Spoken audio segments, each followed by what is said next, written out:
Adilabad municipal పరిధిలో పేరుకుపోయిన pending బకాయిలు వసూలు చేసేందుకు అధికారులు రంగంలోకి దిగారు. ఆయా వార్డులో పర్యటించి స్పెషల్ డ్రైవ్ నిర్వహిస్తున్నారు. ప్రధానంగా కమర్షియల్ కాంప్లెక్స్లపై ప్రత్యేక దృష్టి సారిస్తున్నారు. ఇందులో భాగంగానే బల్దియా కమిషనర్ శైలజ నేతృత్వంలో పంజాబ్ చౌక్లో పర్యటించిన సిబ్బంది 3 సంవత్సరాలుగా ట్యాక్స్ చెల్లించని కపిల్ వైన్స్ షాప్కు సంబంధించిన దుకాణ యజమానికి నోటీసులు జారీ చేశారు. ఇక ఇచ్చిన 3 రోజుల గడువు ముగిసిపోయినా సంబంధిత యజమాని నుండి ఎలాంటి స్పందన లేకపోవడంతో అధికారులు సీరియస్ అయ్యారు. తక్షణమే పెండింగ్ బకాయిలు చెల్లించుకుంటే ప్రస్తుతం కొనసాగుతున్న వైన్ షాపును సీజ్ చేస్తామని వారు హెచ్చరించారు.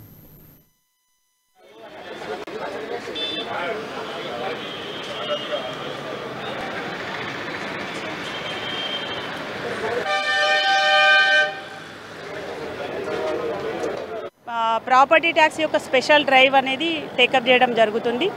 ఇప్పుడు 11,11 లక్షల పెండింగ్ బకాయిలు ఆదిలాబాద్ మున్సిపాలిటీలో ఇంటి పన్ను రూపేణా పేరుకుపోయాయి. సో ఇది లాంగ్ బ్యాక్ నుంచి కూడా పెండింగ్ బకాయిలు ఇక్కడ ఉండిపోవడం వలన దానికి వడ్డీకి సంబంధించిన ఇంట్రెస్ట్ ఇంకా అలా అక్యుములేట్ అవుతూ ఉండడం వలన అతిపెద్ద బకాయిలుగా ఏర్పడడం జరిగింది. సో ప్రజల్ని కూడా సెన్సిటైజ్ చేస్తున్నాము. కమర్షియల్ ఏరియాలో ఉండే వాళ్ళంతే ఇమ్మీడియట్లీ ఆన్లైన్ పేమెంట్ ద్వారా ఇమ్మీడియట్లీ చేసుకోవచ్చు. రెసిడెన్షియల్లో ఉన్న వాళ్ళు వడ్డీ మాఫీ వచ్చినప్పుడైనా గతంలో మేము పబ్లిసిటీ చేశాము. మే అక్టోబర్ వరకు కూడా వడ్డీ మాఫీ ఉంది. దాన్ని మీరు యూటిలైజ్ చేసుకోకపోవడం